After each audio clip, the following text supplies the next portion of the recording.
Hello everyone, welcome back. कैसे हैं आप लोग? आशा करते हैं आप लोग बहुत अच्छे होंगे, घर पे होंगे और सेफ होंगे। डियर स्टूडेंट्स, आज के इस वीडियो में हम पॉलीटेक्निक एंट्रेंस एग्जाम 2020 से रिलेटेड बड़े ही इंपॉर्टेंट टॉपिक के बारे में डिस्कस करने वाले हैं। डियर स्टूडेंट्स, प्रीवियस वीडियो में आप लोगों ने देखा कि हमने मैथ्स का एक इंपॉर्टेंट चैप्टर स्टार्ट किया था जिसका नाम है समुच्चय सिद्धांत, सेट थियरी के नाम से उसको हम लोग जानते हैं।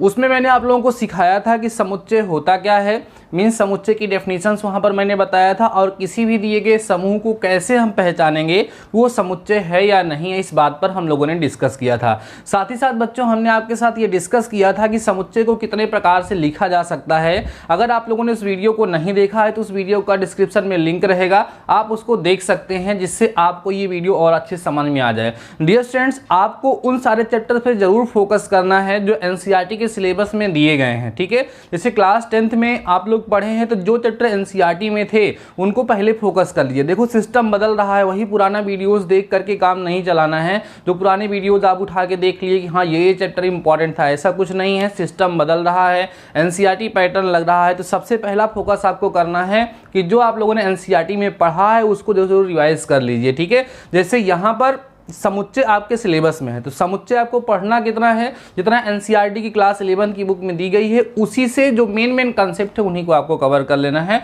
और वही मैं कवर कराने वाला हूं, ठीक है। बच्चों, आज के इस वीडियो में हम आपके साथ डिस्कस करेंगे समुच्चय के मुख्य प्रकार के बारे में, जिसके बेसिस पे क्वेश्चंस आपके एग्जाम में पूछे जा सकते हैं और पूछे जाते भी रहते हैं। तो आइए अपना टॉपिक स्टार्ट करते हैं बच्चों, जिसका नाम है समुच्चय के प्रकार।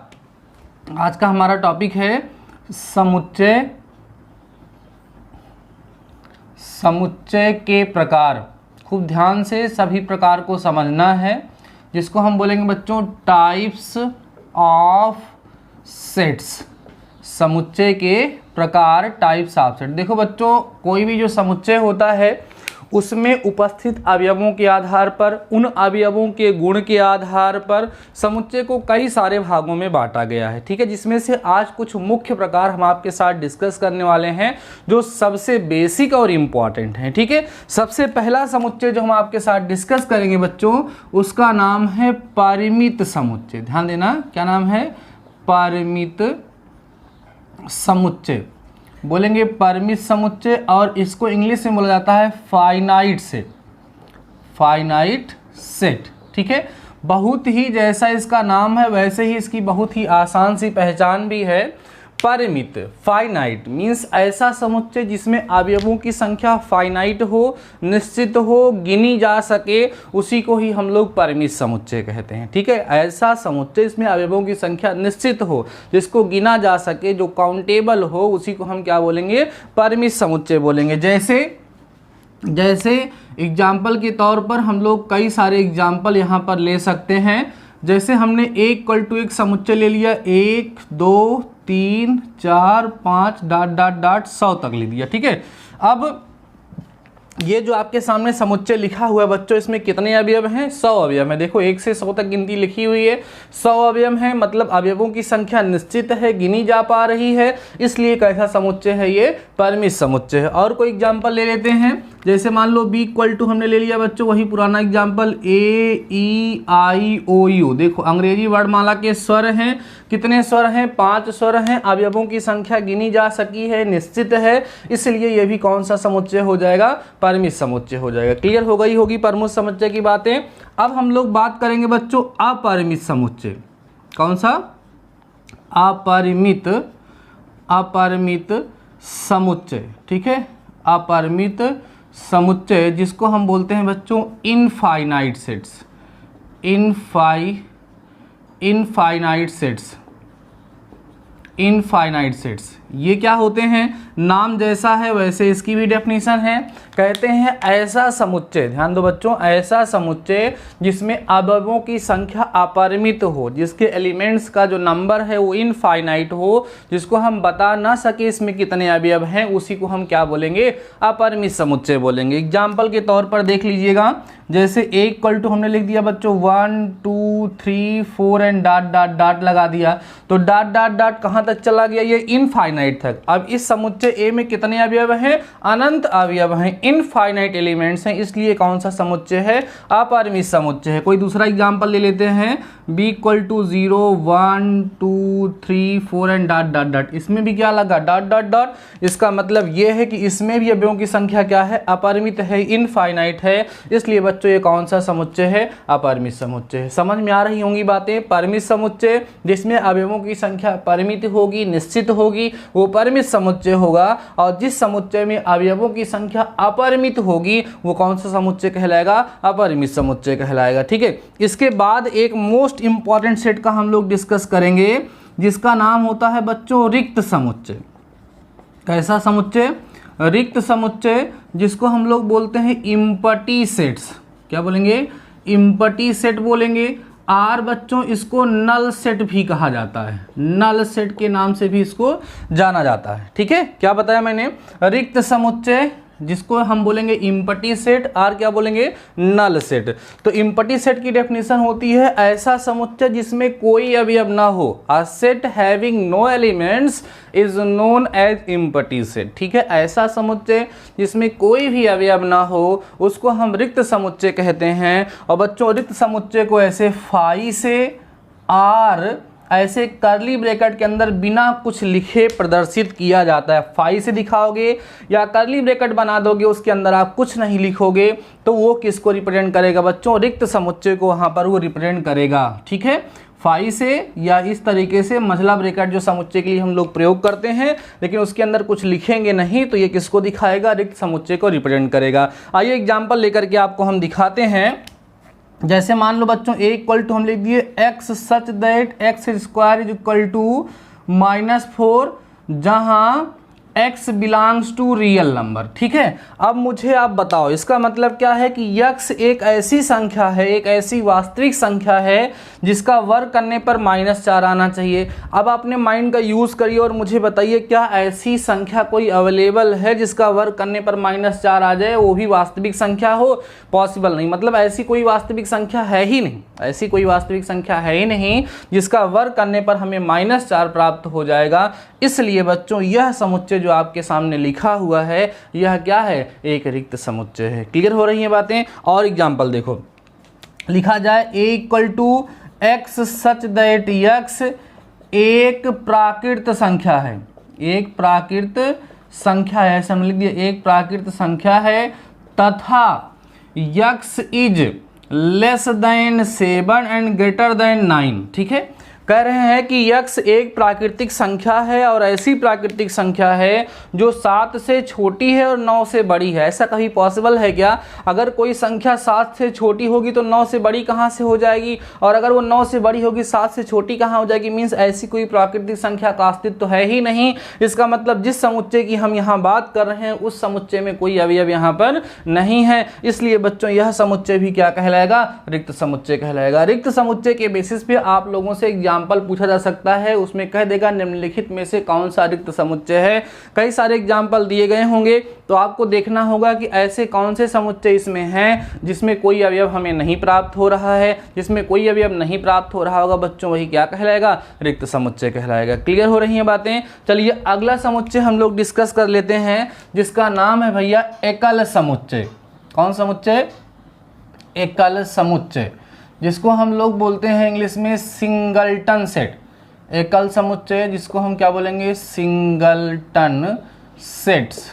ठीक है, सिंगल, एकल माने एक, मीन्स ऐसा समुच्चय जिसमें केवल और केवल एक अवयव हो।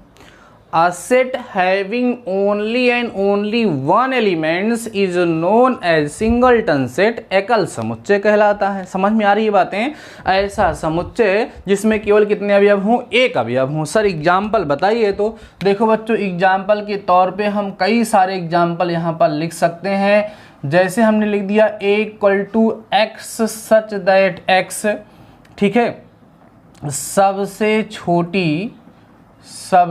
छोटी प्राकृत संख्या, सबसे छोटी प्राकृत संख्या। अब सबसे छोटी प्राकृत संख्या कौन है भैया? आपको पता है कि सर सबसे छोटी प्राकृत संख्या 1 होती है। तो जब हमने इसको सिंप्लीफाई किया तो a इक्वल टू हमें ये सिंगलटन 1 प्राप्त हो गया, इसलिए ये कौन सा समुच्चय है? एकल समुच्चय है। और कौन सा एग्जाम्पल ले लें? हम लिखें भैया a equal to x such that x, ठीक है, x such that x plus 5 is equal to 4 का हल है। तो देखो यहाँ पर आपके सामने एक समीकरण लिखा है x plus 5 is equal to 4, इसको हल करोगे तो x is equal to 4 minus 5 आएगा, तो x इज इक्वल टू बच्चों आपको -1 मिलेगा। मीन्स सिंप्लीफाई करने के बाद a इज इक्वल टू आपको कितना प्राप्त हुआ?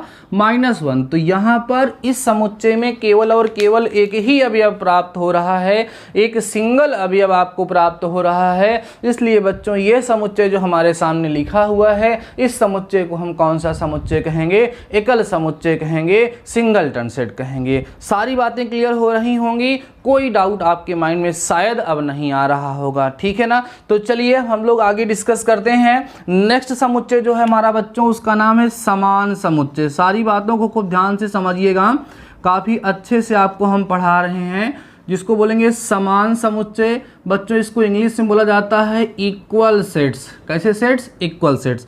यहाँ पर हम लोग डिस्कस करेंगे कि अगर हमारे पास कोई दो समुच्चय दिए गए हों तो उन दोनों समुच्चय को हम समान समुच्चय कब कहेंगे?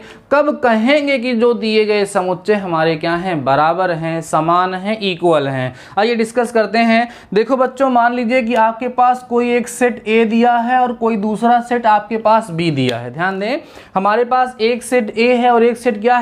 B है। समुच्चय A है और समुच्चय B है। तो A और B समान कब कहलाएंगे? शर्त होती है यदि समुच्चय A का प्रत्येक अवयव समुच्चय B में हो, यदि समुच्चय A का प्रत्येक अवयव समुच्चय B में हो तथा समुच्चय B का प्रत्येक अवयव A में हो। All the elements of set A belongs to B and all the elements of B belongs to A। A के सारे अवयव B में और B के सारे अवयव अगर A में होते हैं, उस सिचुएशन में बच्चों कहा जाता है कि समुच्चय A और B समान समुच्चय हैं और इनको A इक्वल टू B से इस तरीके से प्रदर्शित किया जाता है। समझ में आ रही हैं बातें? कोई डाउट तो नहीं है? चलो आगे बढ़ते हैं। तो आइए हम लोग एग्जाम्पल लेकर के समझ लेते हैं समान समुच्चय को। मान लो बच्चों हमने A इक्वल टू एक सेट ले लिया A, B, C और D, ठीक है, और एक दूसरा समुच्चय हमने ले लिया बच्चों, सपोज B ले लिया, A ले लिया, D ले लिया और C ले लिया, ठीक है। अब हमें चेक करना है कि ये समुच्चय A और समुच्चय B जो हमारे सामने लिखे हुए हैं समान हैं या नहीं है, इक्वल हैं या नहीं है। तो क्या चेक करेंगे हम कि समुच्चय A के सारे अवयव B में है, A इसमें है, B इसमें है, C इसमें है, D इसमें है, B वाला इसका इसमें भी है। तो A के सारे अवयव B में हैं और B के सारे अवयव A में हैं। इसका मतलब ये है जो हमें यहाँ पर दिया है, हम बोल सकते हैं कि यहाँ पर A और B आपस में क्या है? इक्वल है, समान है। तो ये समान समुच्चय हो गए, ठीक है। अब यहाँ पर एक बड़ी ही इंपॉर्टेंट बात निकल करके आती है, ध्यान से देखिए बच्चों। समुच्चय A और B क्या है? समान है, बराबर हैं, लेकिन आप देखो A और B में कुछ बदलाव आपको दिख रहा होगा, कुछ चेंज दिख रहा होगा। क्या चेंज है? ऑर्डर का, क्रम का बदलाव हुआ है। यहाँ पर जो समुच्चय हमने आपके सामने लिखा हुआ है ABCD का क्रम अलग है, यहाँ BADC लिखा है, यहाँ पर क्रम बदल गया है। लेकिन क्या क्रम बदलने पर इसके मान पर प्रभाव पड़ा? नहीं, ये दोनों तो समान है, एक ही है, बराबर है। इसका मतलब यहाँ बड़ी इंपॉर्टेंट बात आपको ध्यान रखनी है कि किसी समुच्चय के, ध्यान देना, किसी समुच्चय के क्रम का, समुच्चय के अवयवों के, समुच्चय के अवयवों के क्रम को बदलने से उसके मान पर प्रभाव नहीं पड़ता, ठीक है। ये मतलब यहाँ पर समझ में आया। तो बच्चों आज के इस वीडियो में हमने आप लोगों को मुख्यतः 5 प्रकार के समुच्चय के बारे में बताया है और ये 5 के पांचों प्रकार आपको काफ़ी अच्छे से समझ में आ गए होंगे। वीडियो आप लोगों को अच्छा लगा होगा तो लास्ट में लाइक ज़रूर कर दीजिएगा और कमेंट करके बता दीजिएगा कि आपको वीडियो कैसा लगा और अपने दोस्तों को ज़रूर शेयर करिए। और बच्चों अगर चैनल पर नए हैं तो आप लोग चैनल को सब्सक्राइब करें और साथ ही साथ आपको हम बताएं हमने पॉलिटेक्निक से रिलेटेड बहुत सारे वीडियोज़ अभी तक बना चुके हैं। हैं। और इस वीडियो के डिस्क्रिप्शन में उन सभी का लिंक रहेगा। अगर आप लोगों ने कोई भी वीडियो मिस किया है तो फटाफट से जाकर के उसको आप लोग देख सकते हैं। तो ठीक है बच्चों, आज के इस वीडियो में बस इतना ही। शानदार रहिए, मस्त रहिए और पढ़ते रहिए। मिलते हैं नेक्स्ट वीडियो के साथ, तब तक अपना ख्याल रखिए।